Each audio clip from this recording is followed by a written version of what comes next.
Então, hoje é o capítulo 10, né? Estava falando mais cedo, 6 meses, 9 capítulos. Progresso, uma velocidade. Esse livro é demais. Quase um capítulo foi. Você está fazendo uma colocação real, ele não tivesse realmente cumprido, não acontece. Então, esse capítulo leva o título de Fluxo Mental, né? A gente vai começar com esse item aqui da partícula elétrica. Na verdade, ele vai fazer quase que um resumo de alguns dos capítulos anteriores. A partícula elétrica. Por anotações ligeiras em torno da microfísica, sabemos que toda partícula se desloca, gerando onda característica naturalmente formada pelas vibrações do campo elétrico relacionadas com o número atômico dos elementos. Então, volta aquilo que a gente já estudou rápido, né? Só tocando rapidamente para não ficar sem entendimento, lembrando, quer dizer, as partículas atômicas se movimentam, né? E ao movimentar-se, né, tem aquele aspecto de onda, né, e de partícula. E quando há uma onda eletromagnética, né, é porque há movimento de corrente elétrica de alguma maneira. E também isso, ao gerar vibrações, né, porque é uma vibração, gera uma cor, como a gente vai ver adiante. E essas vibrações são características de cada partícula atômica que a gente conhece. Quer dizer, no mundo da nossa matéria aqui que a gente consegue compreender, os diferentes elementos químicos lá da tabela periódica, esse número atômico quer dizer isso. Qual o número de prótons e elétrons. Por isso que cada um tem o seu. E, principalmente no que diz respeito aos elétrons, né, que são as estruturas que têm uma movimentação constante ao redor do núcleo do átomo, quando varia o número de elétrons, vai variar essa possibilidade de vibração, de tal maneira que todo elemento químico tem o seu padrão vibratório, a sua onda específica eletromagnética e, portanto, uma cor específica. Isso a ciência já mostra há muito tempo, a tal da espectroscopia, né, que é um método científico para você, como diz o nome, escopia, olhar, é o espectro de onda eletromagnética dos diferentes materiais, né? Então, se você pegar o ouro puro, ele vai ter um espectro de onda eletromagnética. A prata... Espectro fotônico. No caso do espectroscopia, fotometria, você é o campo, espectro quer dizer o campo em que você está estudando, nesse caso, as ondas eletromagnéticas. Né? Elas têm todo o seu perfil de frequência e intensidade. Então, o espectro da onda, quer dizer, o campo onde ela se manifesta. Onde ela atua, né? Entendeu? Da área matemática mesmo. Então, para cada elemento químico vai ter essa característica própria, né? Então, é isso que ele quer dizer aqui, gerando ondas características naturalmente formadas pelas vibrações do campo elétrico, relacionadas com o número atômico dos elementos. Tá? Em conjugando os processos termoelétricos e o campo magnético, a ciência pode medir com exatidão a carga e a massa dos elétrons, demonstrando que a energia se difunde através do movimento simultâneo em partículas infratômicas e pulsações eletromagnéticas correspondentes. Quer dizer, existe um cálculo, né, da massa do elétron. Ninguém conseguiu efetivamente pegar ele e botar numa balancinha. Tá? É um cálculo baseado nos recursos que existem de experimentos e coisa e tal. Faz uma coisa aproximada. Né? Na verdade, ninguém conseguiu ver nenhum átomo, né? Quer dizer, toda essa suposição de qual o formato do átomo é baseada em experimentos e interpretações, né? Não existe um microscópio que conseguiu ver um átomo. Tá? E, mais uma vez aqui, né, fica mais claro, ele cita, né, que nessa questão da física quântica, quer dizer, do mundo do muito pequeno, dos átomos para baixo, as partículas todas têm esse componente, essa dualidade que eles chamam na ciência, né? Ele tem um comportamento que é de partícula, quer dizer, uma estrutura que tem massa, e ao mesmo tempo de onda eletromagnética, né? Que ficou conhecido como dualidade onda-partícula, quer dizer, da estrutura ter essas duas características, mas que a ciência entende que, na verdade, provavelmente é uma característica só com esses comportamentos, né? Que no nosso entendimento a gente precisa separar as coisas para conseguir entender, mas é algo que na verdade está junto, né? Não dá para ser separado, é só para entendimento. Informamos-nos ainda de que a circulação da corrente elétrica num condutor é invariavelmente seguida do nascimento de calor, formação de um campo magnético ao redor do condutor, produção de luz e ação química. Então, isso que mais recentemente a gente tem visto, né? Toda vez que uma corrente elétrica se forma-se um campo magnético. Como há resistência em todos os condutores de corrente, quer dizer, não é um condutor ideal que eles chamam, há formação de calor, que é pela movimentação dos átomos e partículas subatômicas nesse condutor, que formam esse condutor, né? É a vibração dos átomos que gera calor, que é uma forma de onda eletromagnética também, né? A dissipação de parte da energia. E a produção de luz, que é outra forma de onda eletromagnética, tá certo? Deve-se o aparecimento do calor às constantes colisões dos elétrons livres, espontaneamente impelidos a se moverem ao longo do condutor, associando a velocidade de transferência ou deslocamento à velocidade própria, no que tange a translação sobre si mesmo, o que determina a agitação dos átomos e das moléculas, provocando aquecimento. Isso que eu acabei de falar, a movimentação dos elétrons, há uma transferência de energia, a movimentação dos átomos, isso gera calor, né? A constituição de um campo magnético ao redor do condutor é induzida pelo movimento das correntes corpusculares, quer dizer, das correntes de elétrons, né? A criarem forças ondulatórias de imanização. A produção de luz decorre da corrente elétrica do condutor e a ação química resulta de circulação da corrente elétrica através de determinadas soluções. Ele está explicando o parágrafo anterior, né, precedente. Tudo bem? Não está ficando tão... Pelo menos as palavras não estão ficando tão estranhas. Então vamos lá, vai fazer a ligação.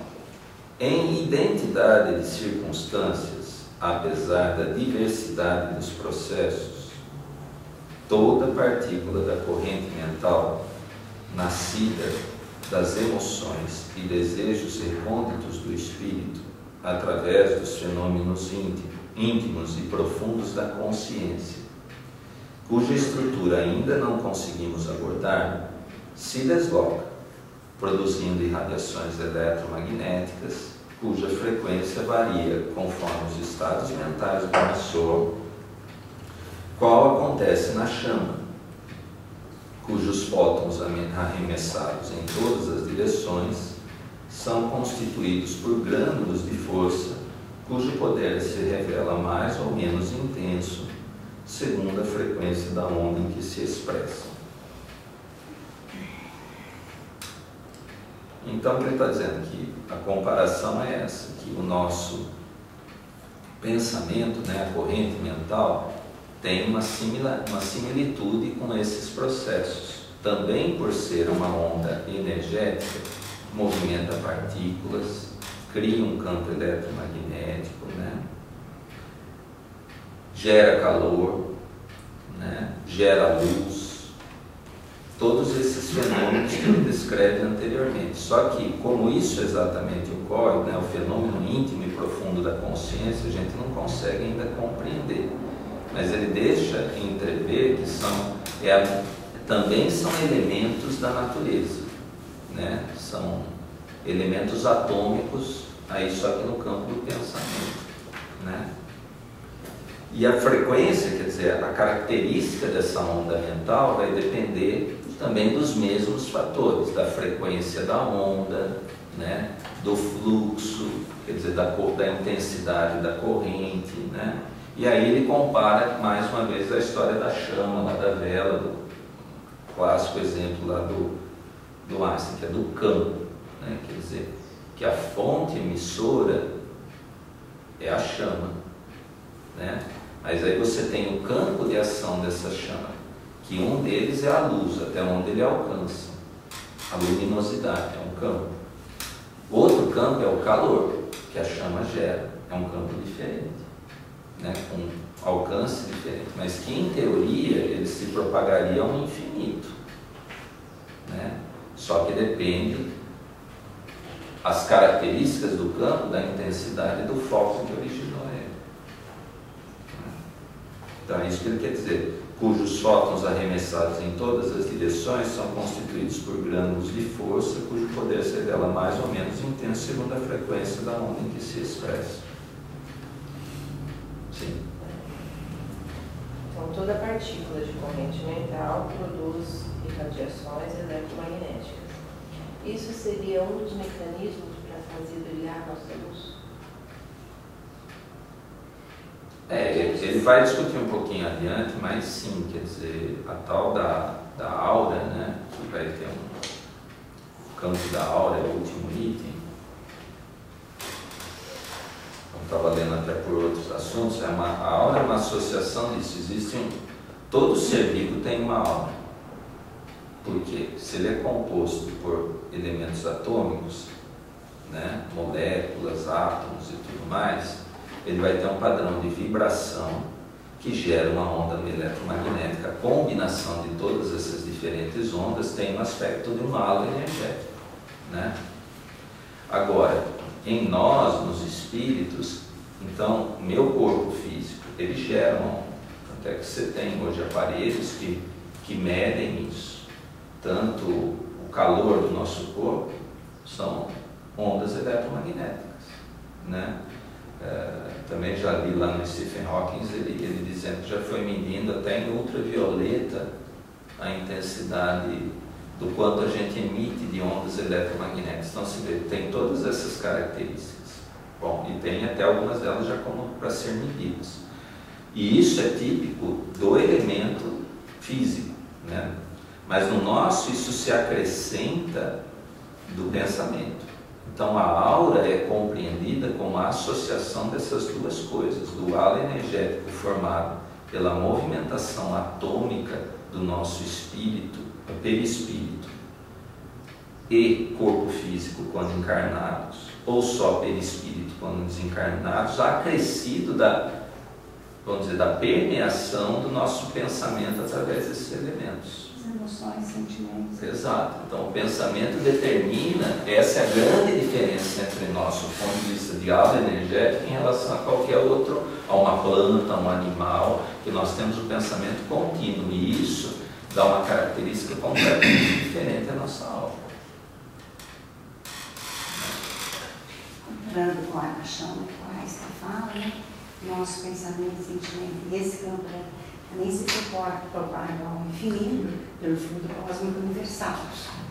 Né? Exatamente. Mesmo porque é uma manipulação desse fluido cósmico, né? Não deixa de ser. A áurea também não está relacionada à evolução do espírito? Quanto mais evoluído, maior a alma. Mas o que ela quis dizer, que aí depende, a sua pergunta, aí vai depender do quanto você gerou de sentimento no que você fez. De manter, né? Manter essa luz. A luz que ela diz que você emite, aí depende do seu sentimento que você gerou. O tamanho do sentimento que foi gerado. Aí a evolução do espírito. O item seguinte, acho que entra nisso aí. pode até enriquecer mais essa discussão. Corrente mental subhumana. Nos reinos inferiores da natureza, a corrente mental restringe-se a impulsos de sustentação nos seres de constituição primária, a começar dos minerais, preponderando nos vegetais e avançando pelo domínio dos animais de formação mais simples, para se evidenciar mais complexa nos animais superiores que já conquistaram bases mais amplas à produção do pensamento contínuo. Em todas as criaturas subhumanas, os agentes mentais, na forma de impulsos constantes, são desse modo empregados na manutenção de calor e magnetismo, radiação e atividade química nos processos vitais dos circuitos orgânicos, de maneira a sedimentarem pouco a pouco os alicerces da inteligência, salientando-se que nos animais superiores os impulsos mentais a que aludimos já se responsabilizam por valioso patrimônio de percepções avançadas. Então aqui, para mim, acho que é um negócio difícil da gente, mas no meu entendimento, quer dizer, ele vem, você vê, no primeiro item, ele faz uma construção, falando dessa questão da corrente elétrica, do campo magnético gerado, né? Quer dizer, das partículas elétricas, como ele coloca. E na corrente mental subhumana, aí no item anterior ele fala da partícula mental, faz uma junção, que olha, respeitados a diversidade de processos, mas tem uma identidade, uma semelhança de circunstâncias. Então, nesse item agora, ele dá a impressão disso, que todo o mundo material que a gente conhece, e que também liga com o capítulo anterior, simplesmente oferecer, ou complexamente oferecer recursos para a estruturação do pensamento, né? Desde o reino mineral, esses impulsos que ele fala, é para a manutenção do quê? Da própria estrutura do corpo mineral. Ele se mantém unido. Quer dizer, quando uma rocha se mantém lá com aquela característica, é porque tem forças atômicas, né? Mantendo átomos unidos, né? Moléculas que se formam. Eu acho que é isso que ele está falando dessa corrente. Só que ela é o primórdio do primórdio. Atração, né? É simplesmente a atração magnética que mantém. Aí nas plantas isso já ganha uma cara, como ele diz, ó, já ganha um impulso mais preponderante. Porque além de se manter unido, ela já consegue o quê? Manipular a luz, transformar a luz em energia, quer dizer, a complexidade já se tornou muito maior. Uma sensação, né? Aí você pega nos corpos orgânicos vivos, né? Unicelulares lá, se for pegar os micro-organismos, já é uma complexidade maior ainda. A movimentação, né? A reprodução muda de característica em relação às plantas, né? E aí você passa aos animais mais complexos, né? E assim por diante. Esses impulsos vão ficando cada vez mais complexos. Para que no fim? Propiciar o que no fim? A possibilidade do pensamento contínuo. Então toda a estrutura da matéria dá a impressão que é para oferecer o que? A possibilidade do pensamento contínuo. Quer dizer, a razão de existirem as coisas, o mundo material, é porque o pensamento se estabelece e progride. Aí, através do pensamento, que é o espírito, né? Quando o princípio inteligente se faz, você estrutura o quê? O seu perispírito, que é o quê? Outra forma para a expressão do pensamento e progresso do pensamento. E o corpo físico, que é uma cópia dele, que é proporcional que então a complexidade do pensamento que está lá atrás, gerando tudo isso. E aí sim é que eu estou falando, o progresso do pensamento e, portanto, do espírito determina uma transformação do perispírito, dos sentimentos e tudo mais, do próprio perispírito que se atenua e requer para melhor expressão um corpo mais tênue também. E é esse o processo, né? Evolutivo. O que entra também no porquê que que o fluido cósmico universal, né, o originado do fluido universal, é atributo basicamente de quem manipular? Nós espíritos. Não é atividade de Deus mexer com o fluido cósmico, porque ele não precisa disso. Quem precisa disso para a estruturação e desenvolvimento do pensamento é o espírito. Desde o mais simples dele, ignorante, até o mais evoluído de todos. Quer dizer, o engenheiro sideral não deixa de ser um espírito que manipula fluido cósmico universal. Para quê? Para que ele alcance o máximo entendimento que lhe é possível, o máximo da perfeição que é possível da criatura. Então é interessante essa colocação dele aqui, né? E a gente chega à conclusão que tudo é só para estruturar o pensamento do espírito mesmo, para que ele se desenvolva, se ele se amplie ao brilho da sua luz. Agora eu lembrei um pedacinho, eu não sei se é no livro dos Espíritos ou se é no livro dos Espíritos, que ele fala que Deus é o verbo e os Espíritos são a ação. Mas então, a gente vai entendendo aí, você fala, nossa. A questão do tempo aí, né? Às vezes a gente lê assim e fala, né? Mas de milhões aí de anos, né? Porque o Emmanuel fala em função do reino animal para o nominal, levou-se um tempo de 1,5 milhão de séculos para formar os primeiros de pensamento contínuo. Ou seja, é um processo muito... E aí, quando a gente fica nessa sintonia, quando acontece algo muito catastrófico e a gente fica na reclamação e entrando naquela situação, a gente contribui também.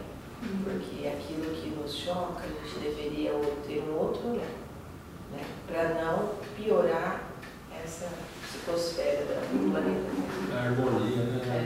E aí a gente, não, mas eu não sou culpada do que está acontecendo, mas eu sou responsável, porque eu posso, com o meu pensamento, ajudar a se propagar mais rápido essa ideia, enfim, ou disseminar, né? A gente é responsável.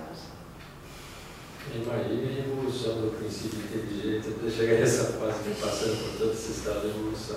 Não, e é isso que eu ia comentar, né? Você vê a bondade e a sabedoria de Deus. Porque quando a gente chega nessa fase do entendimento, do pensamento contínuo, às vezes você atravessa dificuldades, você quer que ele interfira e resolva isso para você, né? E aí, se você pudesse entender de onde você veio e as conquistas que você teve que fazer para chegar até aqui, você não pediria isso. Você já fez coisa muito mais difícil. Sair da frincha da rocha para virar, seria Deus desrespeitar toda, não só a criação dele, mas a própria essência de quem nós somos. Porque se a gente já progrediu por tudo isso, como coloca, a gente já passou por dificuldades muito maiores no nosso processo evolutivo. Porque alcançar esse pensamento contínuo não é coisa pequena. Não é coisa assim. Não é coisa pequena. O tempo, né? E às vezes a gente, por uma questão tão simples, quer que se resolva. Só que é exato, aqui. Hoje, né? Parece que aqui em um século, uma vida, você resolve uma questão que demanda. Semana, um dia. E pelo que nós passamos tudo, quer dizer que nós temos em nós todas as respostas das nossas questões. É que nós não sabemos, né, acessar ela. Então, o que nós mais acessamos agora é o instinto, né, que nós conseguimos. Estamos tentando dominar ele para passar mais para a razão, né? Mas ainda assim, a evolução é uma coisa curiosa. Eu estava lendo o Reformador, essa é uma nota. Às vezes você fica admirando um espírito evoluído com todos aqueles requisitos de amor, de entendimento, de compreensão, né? Então eu estou lá, lembre-se que ele já foi como você. Então, trabalhe para você que foi evoluir também. Eu achei interessante essa nota do Reformador, que no estudo Então a gente tem que trabalhar, não tem essa condição, não tem que estudar. Mas é muito difícil a gente pensar na vida da gente como espírito. Normalmente a gente só pensa nessa vidinha aqui dos 70, 80 anos e pronto, né? Precisa de estudar mesmo para começar a voltar para o interior. Para chegar na próxima. Quietinho. Ele desceu um comentário. Está aquecendo aí. Não, aprendendo. Está preocupada, né? Função dos agentes mentais. Por intermédio dos agentes mentais ou ondas eletromagnéticas incessantes, ou seja, o pensamento, temos os fenômenos elétricos da transmissão sináptica ou transmissão do impulso nervoso de um neurônio a outro. Fenômenos esses que podem ser largamente analisados nos gânglios simpáticos, quais o oftálmico, o estrelado, o cervical superior, o mesentérico inferior, os lombares. Na medula espinhal, após a excitação das fibras eferentes nos núcleos motores dos nervos óculo-motor, comum motores espinhais. Então, basicamente, não acho que vale a pena complicar muito aqui. O que ele está dizendo, né, que são através dessas ondas mentais que a gente transmite, porque são ondas eletromagnéticas e todo o sistema nervoso somático, quer dizer, do nosso corpo físico, ele não passa um condutor de corrente elétrica, né? Ele é um condutor. Então, quem é o emissor? É o cérebro. Bom, e aí? Quem é que comanda o cérebro?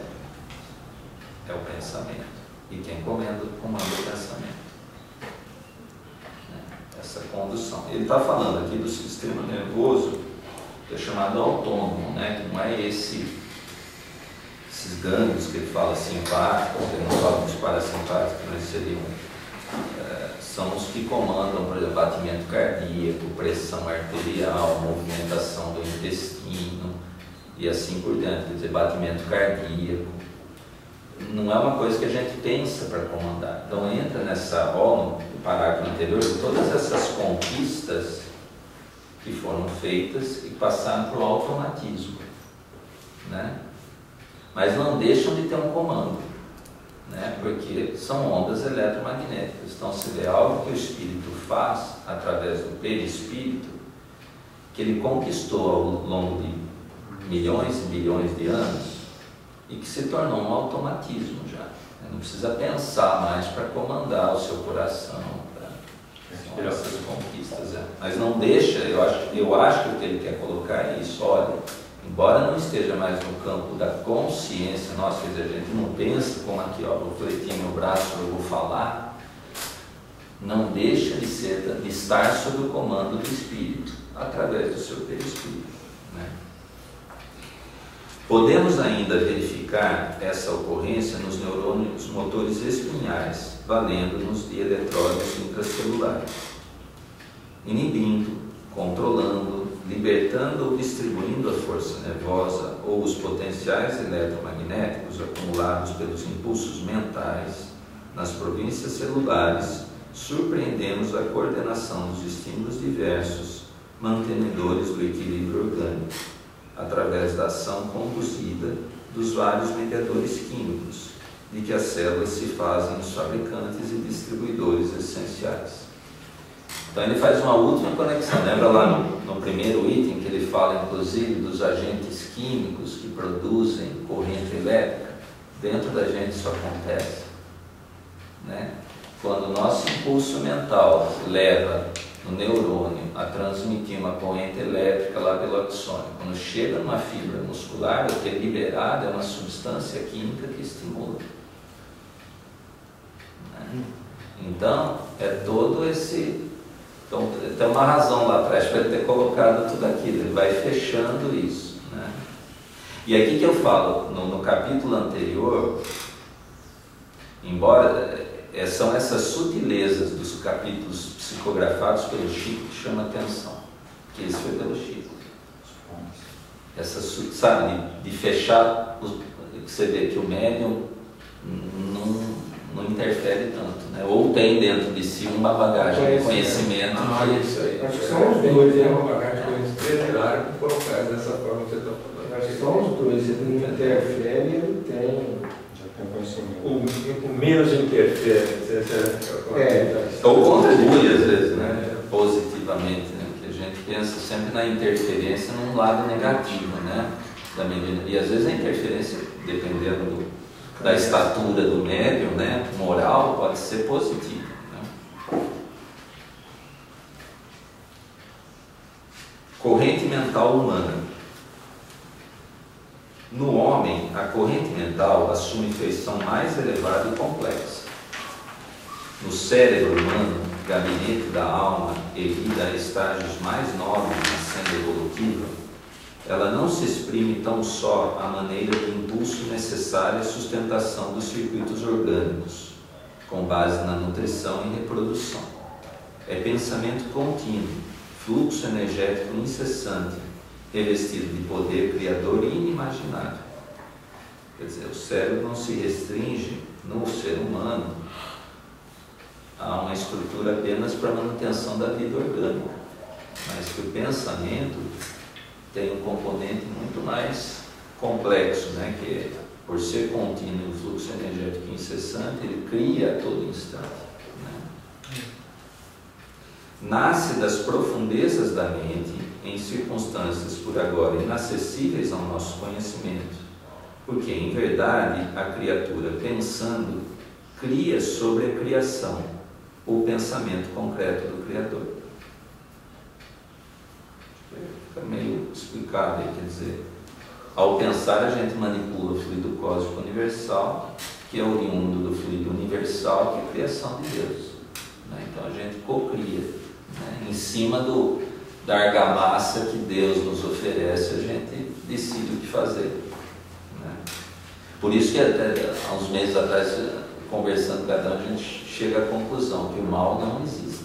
Se tudo é baseado no pensamento e manipula-se o que veio de Deus, Deus não poderia oferecer nada que fosse mal. É um estágio. O que existe é ignorância, é desconhecimento das leis divinas.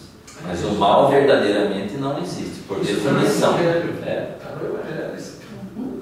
Então, mas dá um entendimento para a gente baseado nisso aqui, né? E da compreensão do porquê que não existe. Né?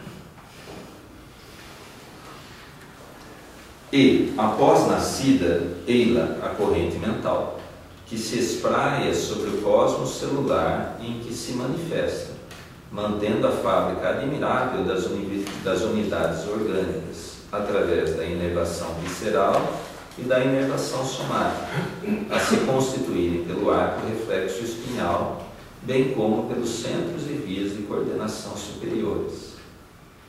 E assim percorre o arco reflexo visceral vibrando. Quer dizer, mais uma vez ele conclui assim, a partir da corrente mental que se estrutura, né, todo esse perispírito na sua complexidade, que permite, né, o que para nós, aqui no nosso momento, seja o apogeu que a gente dá conta de ter agora, que é desse corpo físico mesmo. Não adianta reclamar, porque ele é reflexo do pensamento nosso. Né? E assim percorre o arco reflexo visceral vibrando. Nas fibras aferentes, cuja tessitura celular permanece nos gânglios das raízes dorsais e dos nervos cranianos correspondentes. Nas fibras conectoras mielínicas que se originam na coluna intermédio lateral.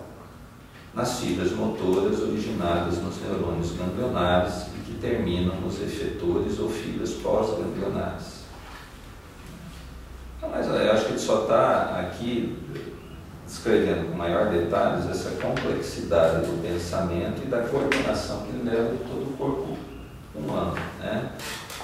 E aqui ele fala, a gente não quis esquecer que atrás disso, ou antes disso, tem o perispírito, né? E aqui nesses 3 primeiros itens é a nível dessa coisa automática, que a gente não se apercebe disso, né? Esse comando é feito pelo nosso pensamento sem atingir o nível da consciência. Acima do nível espinhal vibra ainda, na integração ponto-bubar, em que se hierarquizam reflexos importantes, como seja a pressão arterial, no conjunto talâmico e hipotalâmico, em que se mecanizam os reflexos do espírito. E 3, na composição cortical, que seria, vamos dizer, que chama de nível superior, né, da consciência, já seria na córtex cerebral. Também no tálamo e hipotálamo, são essas funções do nosso corpo também ligadas mais à sobrevivência do corpo, né? Então, quando você ouve dizer que, né, o tronco cerebral ele é feito pelo tálamo e hipotálamo, são essas construções, né, que a gente fez ao longo de todo esse processo evolutivo, que são todas automatizadas, né?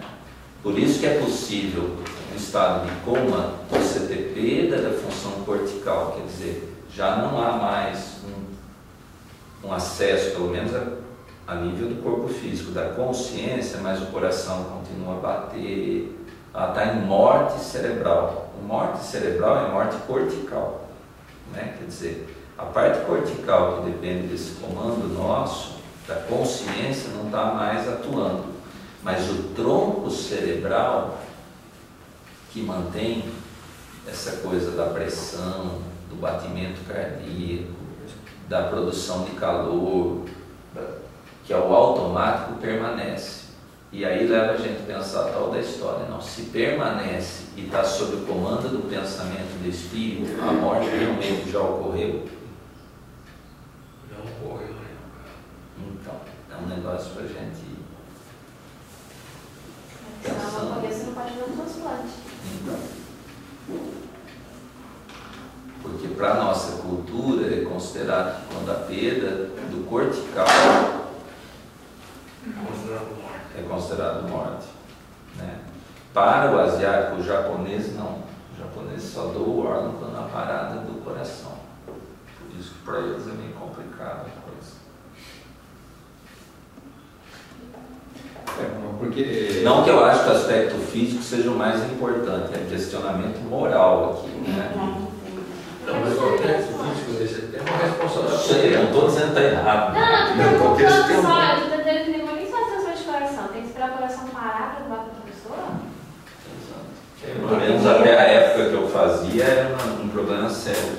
Tanto é que eles que mais trabalharam em desenvolver máquinas para você manter o órgão, sabe, botar o órgão lá e ficar circulando ali, porque tem uma questão filosófica para eles. E aqui para primeiro, né?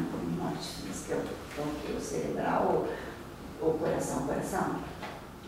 Não, depende do que você pensa. Entende? Depende da situação que você vai ver. Por exemplo, no estado de coma, né, por exemplo, um trauma, geralmente é o edema do cérebro, comprime, deixa de circular e morre primeiro a parte cortical, que é essa da consciência evidente. Aí se a pressão vai aumentando muito dentro do cérebro, não é aliviada, fala que afundou o tronco cefálico, é isso, né? Afundou o tronco, quer dizer, a pressão se tornou tão que deixou de perfundir o tronco, aí há a parada cardíaca. Mas nesse estágio aí é irreversível o que vai acontecer, né? A parada cardíaca, né? É irreversível, mas ainda o corpo, o espírito Mas está o seu usando espírito o corpo. ainda está. Possivelmente estará. E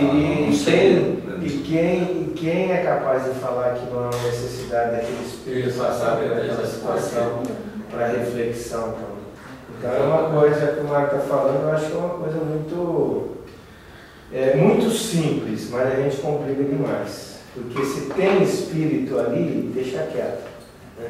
Mas a gente Deixa acontecer, né? inventa um monte de situações, que na discussão do anencéfalo, não tem discussão com o espírito. Não tem.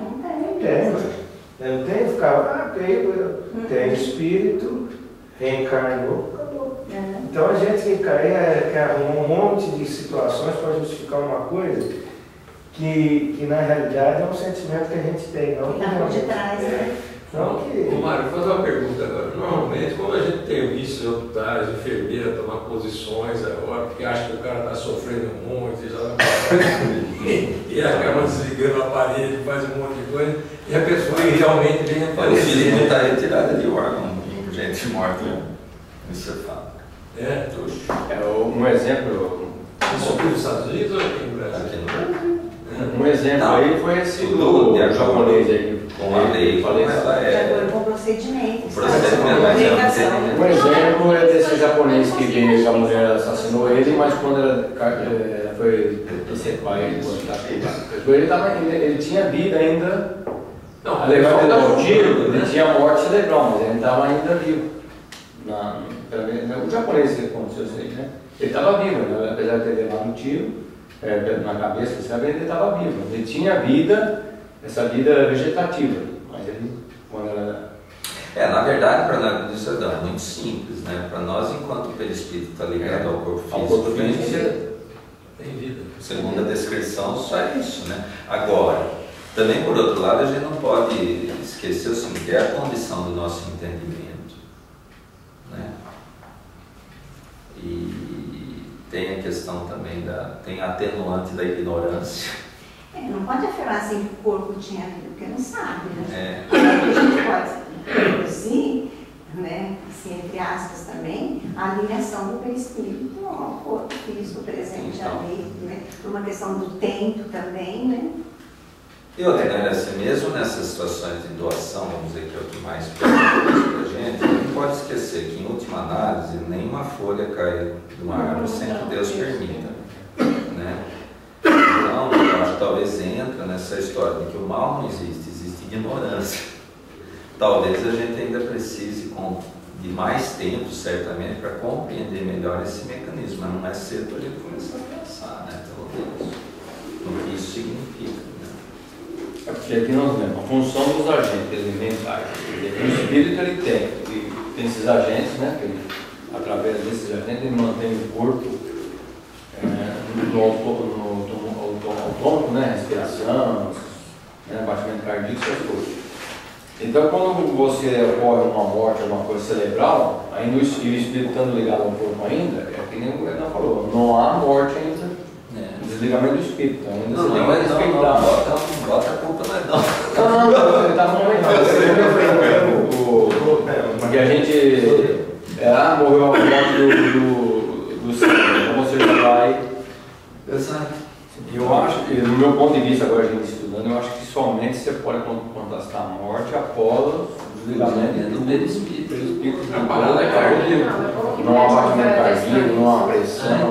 Principalmente para falar, o espírito está ligado no desligamento. Não, mas eu acho que isso é o que nós discutimos no Evangelho ontem, que é essa questão eu acho que a ciência ela já tem condições de mostrar isso. O problema nós não temos condições para entender isso. Então, a descoberta, porque o que eu quero dizer assim, está pronto, as coisas estão prontas. E nós vamos descobrindo essas coisas. Agora que nós vamos chegar a esse ponto de que, se fosse hoje o médico dar um atestado de morte, ele vai precisar consultar se o perispírito está aí ou não, nós vamos chegar. Isso aí, eu acho que também não falta uma coisa enorme, porque o que a gente evoluía anteriormente, para você fazer uma descoberta, agora centenas de anos, hoje são às vezes dias, né? Porque a evolução está tão grande, a intelectualidade, essas coisas vão facilitando esse descobrimento, porque vai precisar chegar nisso, né? Vai precisar ter método de consultar pelo espírito da pessoa. Uma área você vai em linha, né? Deixa eu ver se eu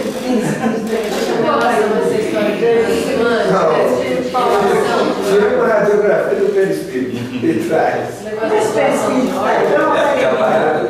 O exame do fluido vital. Esse aspecto do automatismo, porque acho que o que ele está querendo colocar é isso, tá vendo? Essa construção, e até eu tinha lido isso aqui, mas não tinha, até agora que a gente juntos, isso tem que ser em grupo, eu não tinha entendido, mas dá a impressão, por que ele está insistindo tanto? Ele não falou quase nada no aspecto somático, assim, da consciência, ele está falando só de mecanismos reflexos, do automático.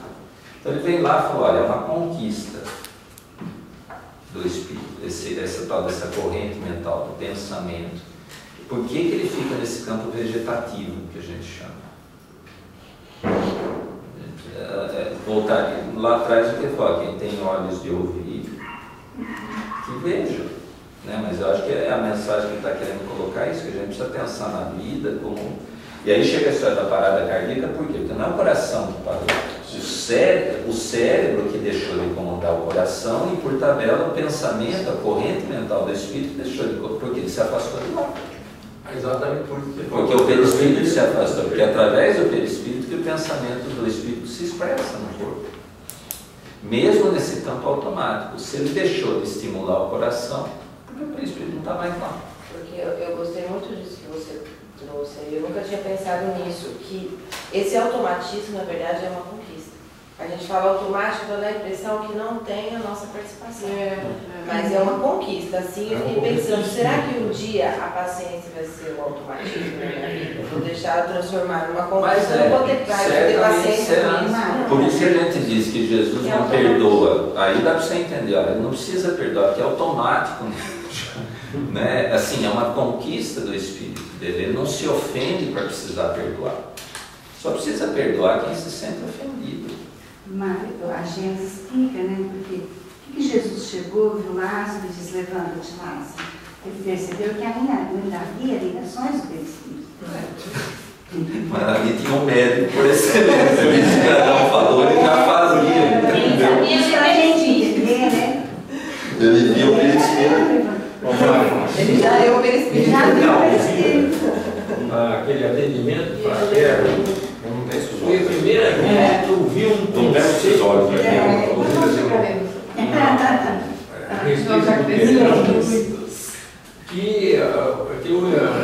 que realmente toca nesse assunto agora. Porque o perdão é uma conquista do amor. Uma pessoa que tive lá. Quer dizer, o espírito precisa amar. E realmente ele lembra que Jesus, quando dizia, perdoai, Pai, ele falou o entendimento da ignorância do povo daquela época. Ele amava realmente, para ele, o perdão é a conquista do amor, do entendimento, da compreensão. E vem outra pessoa do lado ainda que ela não tem aquele estado evoluído e evidenciar o amor, o perdão. Mário, esse negócio de doação de órgãos, tem sempre questionamento que fica na minha cabeça. É assim, ai, ficou feliz porque conseguiu um coração. Aí eu fico pensando, gente, mas será que a pessoa pensa que ela conseguiu o coração para o parente dela, o outro levou o seu? Mas assim, você fica torcendo para alguém morrer. Tem que fazer melhor. Tanto que isso dá crise de consciência em muita gente. Você fica torcendo para alguém morrer porque você quer o coração. Tem gente que fica torcendo. Mas eu acho que o conhecimento é isso, é lidar com esse conflito entre o que eu preciso e o que custa para eu conseguir o que eu preciso. É essa manipulação, que é um pensamento, que está nisso e o sentimento. Então você vai lidando com esses conflitos e isso que te faz ir acessando.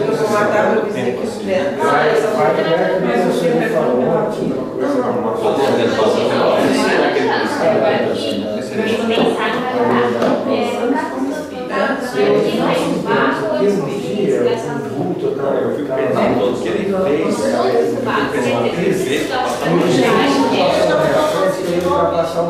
Então aí a gente faz pensar E aí eu não que quem ultrapassei. está mantendo a vida Aí dele é a uma hora que eu Não, percebi, se você desligar, o ele outro morre. Ele não caminhão consegue manter, por isso que eu acho que não é atropelou um tão motoqueiro. E o complicado. cara ficou aos pedaços. Eu falei: olha, que bom que eu não fui. Mas o motoqueiro Tanto é que você faz as na provas, verdade, você que bom que não fui eu. Não é que bom um deles que foi. você faz o teste para ver se é real, se ele não vai. Então, umas coisas que, por exemplo, O automático antigamente, já quando era não criança, tá. eu passava muito dinheiro na rua. Dinheiro na rua, né? Nem como. Muito forte. Eu ficava dinheiro na rua. Eu ficava olhando dinheiro assim, eu achava que era nem como. Teve um dia que meu seguinte pensamento: gente, mas pra achar alguém que tem perdido, aí eu vou. Aí eu sei que respirando. Eu achava dinheiro, alguém que tem perdido, nunca mais eu fiquei procurando dinheiro na rua. É a mesma coisa da história do coração. Mas o seu tempo,